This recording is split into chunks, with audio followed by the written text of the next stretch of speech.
99. Pusat Operasi Maritim. Satu maklumat kegiatan mencurigakan, jejak dan lintas suspek. Aku dah cakap dah, jangan buat kerja ni lagi. Tengok. Kau yang korang pun satu menggelabah sangat mana aku pergi korang ada Lapor segera maklumat jenayah di laut menerusi 999. Assalamualaikum dan salam sejahtera. Anda bersiaran bersama saya Kairunisa Kasnon dan saya Syahir Rizal Kemelar Arifin. Seperti biasa Nisa, apabila kita berbincang di dalam dialog TBS ini, pasti kita ada tema. Apakah tema kita pada hari ini? Topik kita adalah membelah samudera, mendaulatkan negara, dan pastinya istimewa dialog TVS pentas diskusi anda pada minggu ini.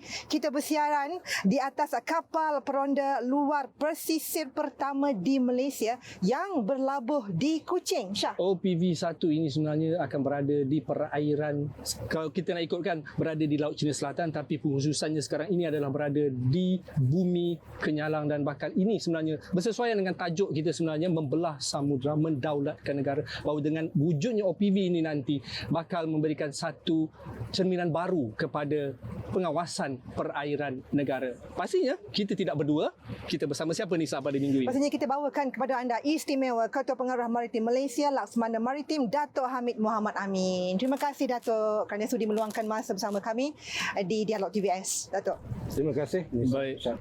Baik Datuk, kalau mungkin serba sedikit, sebenarnya ramai yang tidak tahu APMM itu sendiri ataupun Maritim Malaysia telah banyak menyumbang kepada pengawasan perairan di negara ini secara keseluruhan, tapi ramai juga tidak tahu. Mungkin Datuk serba sedikit boleh berkongsi dengan apa ini APMM ni sebenarnya? Pengenalannya Datuk. Okey, terima kasih. Agensi Pengawasan Maritim Malaysia ni merupakan satu agensi Coast Guard lah. Kalau dari segi international ni dianggap Coast Guard yang mana bertanggungjawab di atas keselamatan demi kesejahteraan rakyat di zon maritim Malaysia yang melibatkan Selat Melaka, Laut Cina Selatan, Laut Sulu dan Laut Sulawesi. Dia mempunyai kuasa untuk menguatkuasakan semua undang-undang negara di perairan ini, zon maritim Malaysia tadi. So dari aspek kedua pula, dari segi aspek cari lamat di laut. So APMM memang bertanggungjawab untuk menguatkuasakan semua undang-undang di laut dan juga cari lamat di laut. Itu untuk cari lamat ni dia di bawah punca kuasa IMSA, International Aeronautical Maritime Search and Rescue Region, yang diberi kepada APMM sehingga ke Andaman Sea. So ini adalah tugas tanggungjawab kita. Dalam aspek ini, approach kita, saya sedia maklum kita mempunyai banyak kepentingan di laut ini. Kenapa kita perlu jaga laut Selat Melaka, Laut Cina Selatan, Laut Sulu, Laut Sulawesi ini? Sebab laut-laut ini mempunyai deposit yang banyak dari segi petroleum, gas asli, yang mana ini merupakan source atau energy security untuk long term, untuk survivability negara kita. So dan seterusnya dari segi industri perikanan. Perikanan ni merupakan satu sumber asli negara di laut yang akan menyokong food security dari segi aspek long term, kestabilan negara dari segi rakyat untuk food security. Seterusnya kepentingan laut-laut ini kepada industri tourism. Ya, tourism kita akan memberi banyak impak ekonomi kepada negara juga. Jadi tugas APMM lah untuk jaga, memberi keselamatan di perairan negara.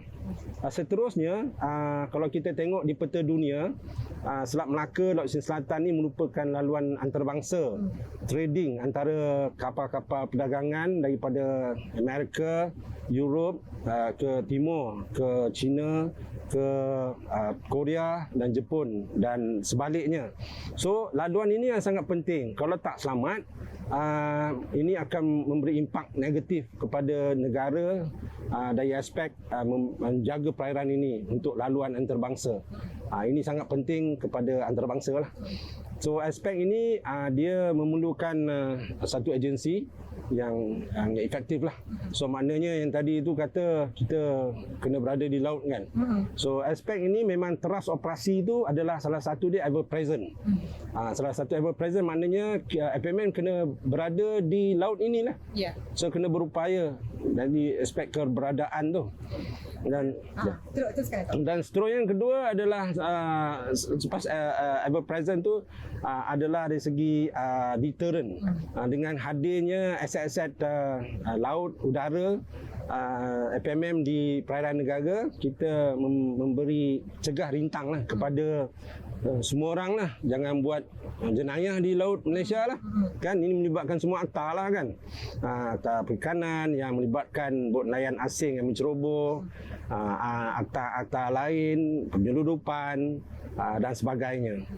So seterusnya dari segi nak menentukan kita dapat melaksanakan tugas ni ever present dan semua sekali itu kita kena ada maklumat lah. Jadi approach seterusnya adalah maritime domain awareness. Maritime domain awareness ni FMM ni kena tahu apa yang berlaku di laut, apa di Selat Melaka, apa di utara Selat Melaka, apa berada perairan di Tawau contohnya, ataupun di Kudat atau di mana saja. So kita melaksanakan aktiviti-aktiviti maritime domain activities kepada semua kita punya stakeholder lah, dan juga community maritim lah, terutamanya community maritim, dengan engagement dengan mereka. Dan seterusnya adalah forward reaching, keupayaan kita hingga menjangkau zon ekonomi eksklusif 200 batu. Ini OPV kita ni. Dia multiplier force kita, dengan mana adanya OPV ni dia boleh bawa helikopter, and then capability dia boleh merangkumi mengawal seluruh 200 batu nautika zon ekonomi eksklusif yang di bawah zon maritim Malaysia. So ini adalah sangat penting. Ini merupakan kita punya teras untuk operasi kita lah. Sebelum kita pergi lebih lanjut mengenai OPV ini, sebenarnya ramai juga yang bertanyakan, Datuk ada maklumkan APMM ni, maritim ini adalah menjaga laut perairan negara. Apa bezanya dengan Tentera Laut Diraja Malaysia, dengan Coast Guard, Dengan agensi lain. dengan agensi Tadi lain? you sebut Tentera Laut kan? Ya. Kawan saya tu, Panglima Tentera Laut Seri Rahman. Ya. Okey, dia bezanya bagus lah. Saya dulu Tentera Laut 23 tahun setengah. Dan sekarang masuk 19 tahun dalam FMM lah, Coast Guard. Saya tahu beza dia.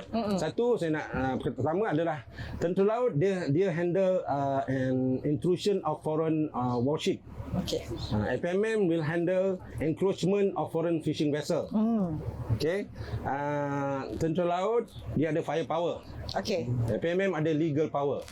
So dalam aspek ni sebenarnya Tentera Laut ni dia handle defense. FMM handle enforcement. Okey. Ini semua di bawah umbrella sovereignty, kedaulatan negara. Kita kena sama-sama. Baik agensi lain pun memang ada fungsi masing-masing. So kita tak ada isu masa peacetime role ni. Saya dulu Tentera Laut, saya tahu. Secondary role untuk tentera adalah membantu agensi sedia ada.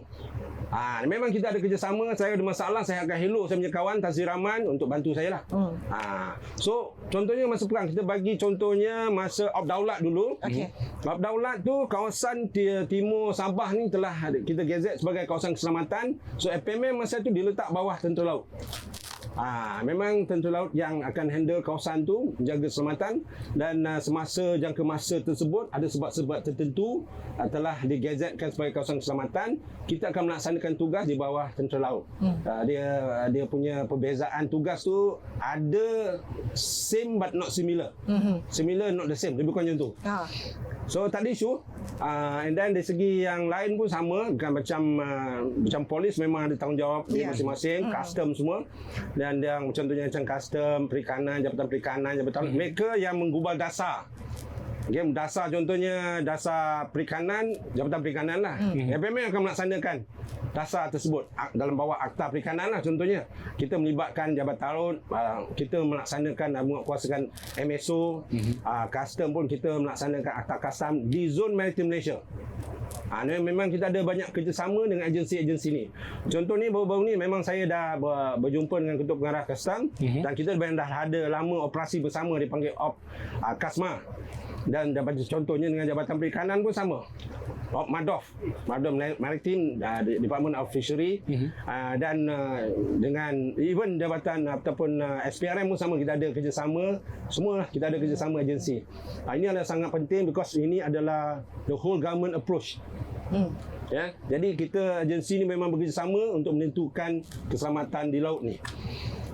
Yang tadi saya kata tu, at the same time kita juga ada juga maritime community activity bersama semua maritime communities yang berada di negara ini, termasuk perkapalan, persatuan perikanan. Kita bantu mereka dalam menentukan keselamatan mereka terjamin lah untuk gunakan di perairan Malaysia.